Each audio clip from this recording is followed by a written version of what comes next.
Hello, hi, good morning.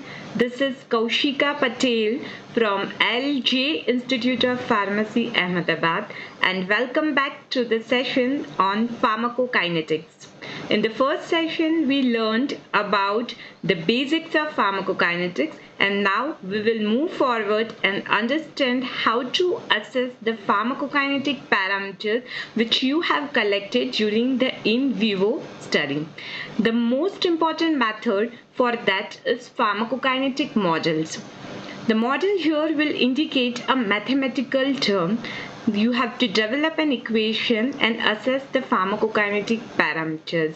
So this topic is very important, and the most important part of this topic will be compartment model. So let's begin with our session. Now, in the first session, you have learned that kinetics is the process of combination of four important parameters: absorption, distribution, metabolism, and excretion.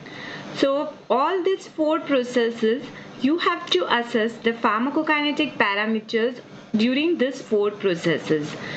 So the methods available for that are: first one is the model dependent approach known as pharmacokinetic models, and the second one is the model independent approach known as non-compartmental analysis method. Out of pharmacokinetic models, the most frequently used concept is compartment model. The next one is physiological models, and the third one is the distributed parameters model, which is an extension of physiological models, but it is used very rarely. All these topics which I will cover in the subsequent slides, they will be most important from the exam point of view, and you have to write your answers in a similar way which I have described here. So first, we will understand what is model and pharmacokinetic model. So model is a hypothesis that uses mathematical terms to describe the relationship quantitatively between any two parameters. So now if we use that model to describe the movement of drug in the body after its administration, then that model will become pharmacokinetic model, and we will compute important pharmacokinetic parameters by using that equations. So what are the applications of this pharmacokinetic models? There are many applications, as you can see on the slide, but you have to break them into sections to remember it properly. So pharmacokinetic model is a theoretical aspect. Then you have to apply it for the experimental aspect. That means you have to characterize the behavior of drug, you can predict the concentration, you can generate multiple dose concentration curve from single experiment. You can correlate plasma drug concentration with the pharmacological response in the body. Second will be clinical pharmacokinetics. You can use these models to develop individual dosage regimen for a particular patient, and you can even correlate the physiology or the disease condition of patient with the mechanism of ADME. Then you can use models for toxicokinetics. That means you can study the toxicity of drug, accumulation of drug or metabolite, or you can study drug interactions. And lastly, you can evaluate the bioequivalence between the different formulations of the same drug and compare which formulation is the better. So now, what is compartment model? It is an empirical model because it is based more on practice and observation rather than the theoretical concept. So you have to consider hypothetically that the body is made up of different compartments, and then you have to assess the concentration of drug in each compartment.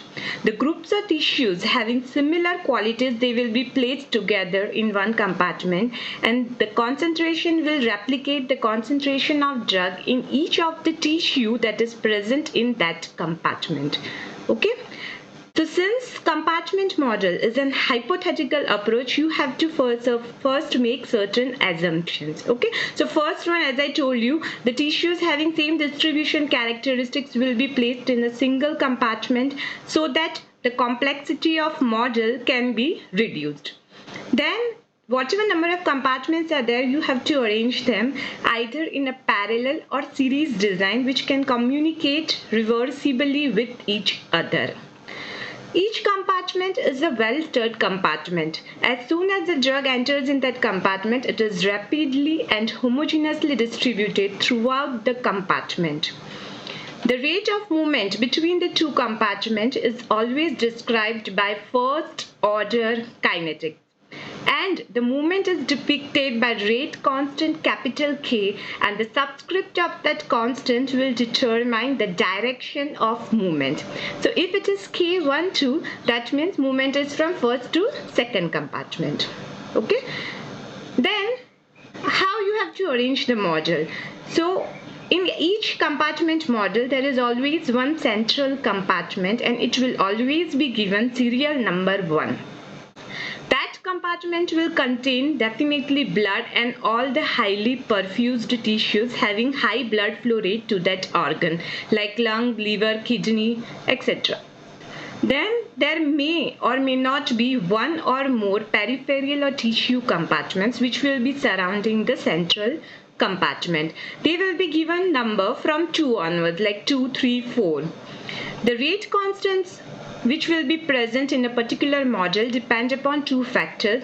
First one is how many compartments are there in your model, and second one, what is the route of administration of the drug. So if you are going for extravascular route, R, number of rate constants, capital R is equal to 2 into n, where small n is the number of compartment. You have 1 compartment, then rate constants are 2. You have 2 compartment, rate constants are 4. But when you are going for IV route, the drug directly reaches the systemic circulation. So absorption does not occur, and the rate constants R is equal to 2n minus 1, where minus 1 indicates the absence of absorption rate constant. So if you want to classify compartment models, you can do it in 2 ways. First, based on number of compartments. Okay, so if there is only 1 compartment, definitely it will be only central compartment. There will be no peripheral compartment. If you are having 2 compartments or multi-compartments, then there will be 1 central compartment and remaining all will be peripheral or tissue compartments. So as you can see, in 1 compartment for IV route you have 2 constants, Ka and Ke, absorption rate constant, elimination rate constant. For IV route there will be no Ka, so there will be only Ke. Same way for 2 compartments. For extravascular route, there will be 4 Ka, Ke and 2 distribution constants K12, K21. But for IV route, there will be only 3 because Ka will be absent. Now, if you have more than 2 compartments, then how you can arrange them? You have 2 options. First, you can arrange them in a parallel design. That means the central compartment is in the center. All the other compartments are surrounding the central compartment attached with it, just like the satellites are surrounding the planet. This type of arrangement is known as mammillary model. Second is series arrangement. Compartments are arranged back to back, just like the series, like the coaches of train. That is known as catenary model. So now if you have 3 compartments mammillary model, then there is 1 central compartment and surrounding 2 peripheral compartments. For extravascular route, there are 6 rate constants Ka, Ke and 4 distribution rate constants, and for IV there will be 5. In catenary model, as you can see, the 3rd compartment, peripheral compartment, is not attached to central compartment, which is practically not feasible because normally absorption and elimination always occurs through the central compartment, that is the 1st compartment. So this type of arrangement is not practically feasible and we don't prefer catenary model. Now next, physiological models. Physiological models, they are completely opposite to compartment model because they are based on the real anatomy and physiology of the body. So you have to make groups depending upon the physiological characteristics of the tissues. So normally the tissues will be divided as RET, that is rapidly equilibrating tissues having high perfusion rate, and SET, that is slowly equilibrating tissues having poor perfusion rate. The organs where blood flow rate is completely absent, like bone, can be eliminated from the model. Again, you can have two options depending upon two rate limiting factors. If perfusion rate is the rate limiting factor, then you will keep that drug in perfusion limited models. Here, the diffusion or the permeation of the drug will be very higher because the drug will be having highly lipophilic in nature. It will be low molecular weight and unionized in form. But if you have a drug which is highly polar, having low molecular weight, and it is charged, then its permeation will be very less. So even if the perfusion rate of that organ is higher, the diffusion rate will be low. So the rate limiting factor will be the diffusion rate. Such models are not much used because there is time lag in the equilibrium between the blood and the tissue, which makes the model quite complex. So now if you compare compartment model and physiological model, then compartment and physiological model, they are completely opposite to each other. Okay, you have already understood one is empirical, other is realistic. Now what are the main differences? Compartment model is very simple to operate because you have to collect less data. You can easily monitor the time course of drug, and that's why it is widely used. On the other hand, physiological model, you have to collect exhaustive data, and you have to for that it will become very complex and it is less used. But on the other hand, in compartment model, to determine the concentration, you will require curve fitting and you will require complex mathematical treatment, which is not required in case of physiological model. Even also, physiological models can be used in clinical pharmacokinetics because you can determine the mechanism of ADME and extrapolate for that for the individual patient need. You can even extrapolate the data from one model to other based on tissue concentration, which is not possible in compartment model. Okay, so as you can see, I have made bold some points. The points which are bold are the advantages of that particular model, and the one which are unbold, they are the disadvantages of that particular model. So when you are writing a short note, suppose you are writing on compartment model, you have to include advantages and disadvantages in your answer, and that you can write it down from this difference itself. You don't have to learn it separately. And the last method, that is model independent method, that is non-compartmental analysis.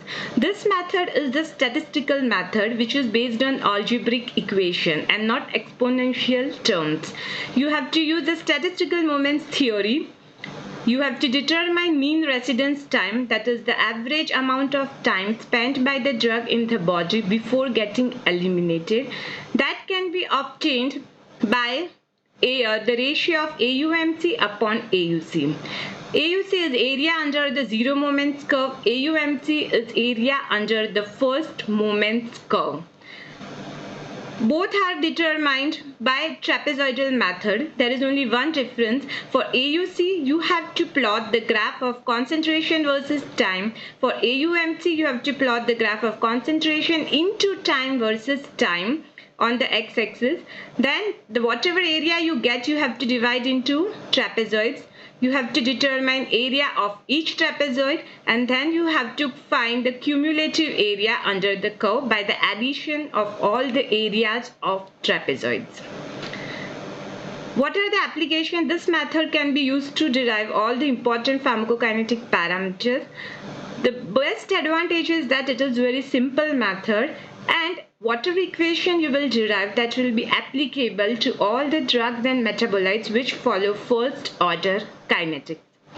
So obviously disadvantages, you cannot use it for non-linear kinetics, and whatever values you get, that are mostly averages, and it don't deal with the particular value at a particular time interval. Okay, so this much information you have to include in this answer. So thank you. I hope you have understood what are the different methods for the assessment of pharmacokinetic parameters. As you can see, I have used this type of design in my slide because this box is indicating the compartment model and the arrows are indicating the movement to and fro from the compartment.